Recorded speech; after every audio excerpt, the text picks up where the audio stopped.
This 65-year-old grandma, described by police as a gangster granny, is not something you see every day. When we see an elderly woman, we often see her wearing a floral shirt, and most of us think of our own grandma and her homemade cookies, but not in this case. This woman's name is Deborah Mason, better known as Queen Bee, and she has just been arrested for dealing drugs with a street value of £80 million across the UK. So, a search warrant. At the moment in time you're under arrest for concern and supply. But how? You probably heard the saying, don't mix family with business. Well, Deborah recruited her sister, 3 daughters, a son, their partners, and a family friend, turning her family into a small drug cartel. Deborah didn't hesitate and recruited them to establish a massive criminal enterprise that would ultimately put them all behind bars. Between April and November of 2023, she and her family members moved nearly 1 ton of cocaine across the UK. But Gangster Granny didn't start out as a hardened criminal. In fact, she lived what most would consider a normal, even humble life in Tufnell Park, North London. Deborah only had minor brushes in the past with the law. Nothing drastic to make her stand out to organised crime units. She seemed a low-risk, low-profile figure, perfect for hiding in plain sight. Otherwise, who would suspect a 65-year-old woman of being capable of running such a high-profile criminal organisation? Despite being a grandmother on state benefits,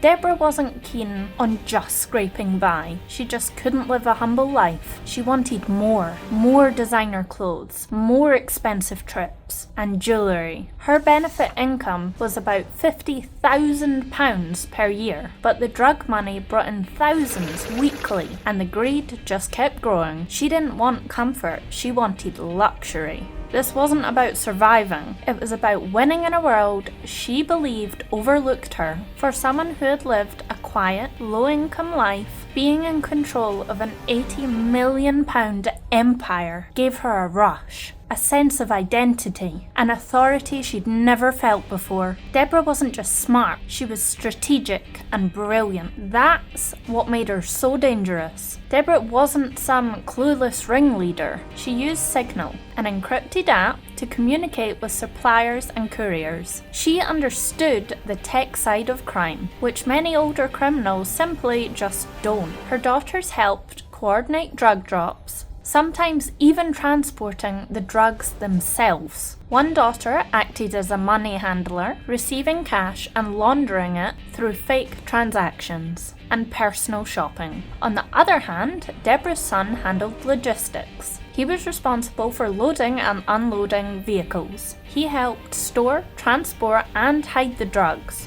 Despite being older and seemingly uninvolved, she worked as a lookout during certain drops. She also stored large sums of cash in her home and transferred money abroad. Deborah and her daughters used their grandkids as decoys during their courier runs. A woman with kids in the back of her car, it doesn't scream drug mule. Police later said this was one of the reasons the ring operated for so long undetected. The group of couriers collected packages of imported cocaine and drove them all over London and the UK, to locations as far as Bradford, Leicester, Birmingham, Bristol, and Cardiff. It is estimated that each individual earned more than £1,000 a day. Acting on intelligence, officers used a wide range of techniques, including extensive call data and surveillance, to track Mason and her couriers' movements. The data confirmed that on April 20th, 2023, a car driven by Mason left her house on Crayford Road, Tufnell Park, at 4:30 in the morning and arrived at Harwich Port at around 6:20 in the morning. After just 20 minutes to collect a shipment of cocaine, the car headed back. Officers discovered that trips to Harwich Port were made regularly, which caused major suspicion. The messages also showed Mason was living an extravagant lifestyle with her profits, having bought a Gucci collar and lead worth £400 for her cat, as well as lots of outdoor luxury items for her garden. The group booked various holidays and purchased luxury goods. They started to get too comfortable, and as soon as they did, the police started catching on. Authorities began intercepting shipments. One van was stopped outside Birmingham. Hidden inside was over 40 kilos of cocaine, tightly wrapped and stashed between false flooring. Another bust in Manchester turned up stuffed diaper bags, packed in bundles of £20 notes. But the final nail came when investigators cracked her messages on Signal. Messages she thought were private revealed code names, drop-off points, and even playful names like the Queen Bee. It was enough to dismantle the entire operation. In late 2023, police made their move. Coordinated raids hit 5 locations in London. Officers in riot gear burst through the doors. Police! Stand what you got! Police! It's police! Police! Police! Police!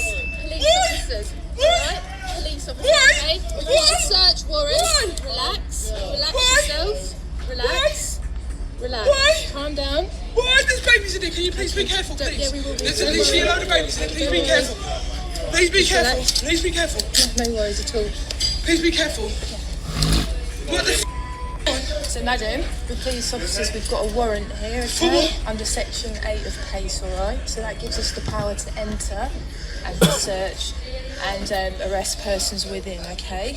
Okay. Just relax, no harm's going to come to you, okay? As stunned neighbours watched, their quiet neighbour Deborah put in handcuffs. Her home, once decorated in family photos and floral cushions, was revealed to contain hidden compartments, burner phones, counting machines, and luxury goods far beyond her declared income. When the court proceedings began, it shocked the public.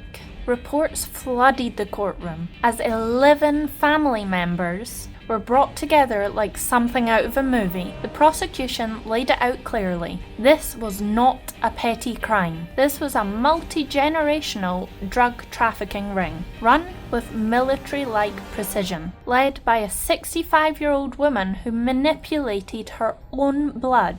Deborah pled guilty to conspiracy to supply Class A drugs and money laundering. Her sentence? 16 years in prison, a heavy penalty for somebody her age, but she never showed much regret in court. In fact, some reports said she remained stone-faced, refusing to speak to the media. It was as if she had accepted her fate, or perhaps still thought of herself as untouchable. Deborah's 66-year-old sister, Tina Golding, who had made 4 trips delivering at least 75 kilograms of cocaine, acted as a lookout and handled cash transfers, was sentenced to 10 years in prison. Deborah's oldest daughter, Demi, received an 11-year sentence. She made 1 trip delivering 60 kilograms of cocaine, took her children along, and recruited Anita Slaughter, a 44-year-old family friend, into the operation. Roseanne Mason, the middle child, transferred up to 166 kilos of drugs. She also collected cash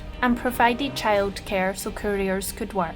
She directed everything when Deborah was abroad, and she also got an 11-year sentence. Deborah's youngest, 26-year-old daughter, made a mind-boggling amount of 20 trips, transferring close to 200 kilos of cocaine, took her young child along on deliveries, and also handled small-scale supply. She received a 13-year sentence and won't be out until she's 40 years old. That must feel horrible, especially for her children. And what about her son? Well, he is 24 and received a 15-year sentence for doing a total of 12 deliveries and being in direct contact with the drug supplier, better known as Bugsby. The rest of the members received 10 to 15 years of imprisonment, and some of them are still awaiting sentencing. This lineup of family members shows how deeply Deborah integrated her relatives into a drug empire, and how each, regardless of age or gender, took on serious criminal responsibility with major sentences to match.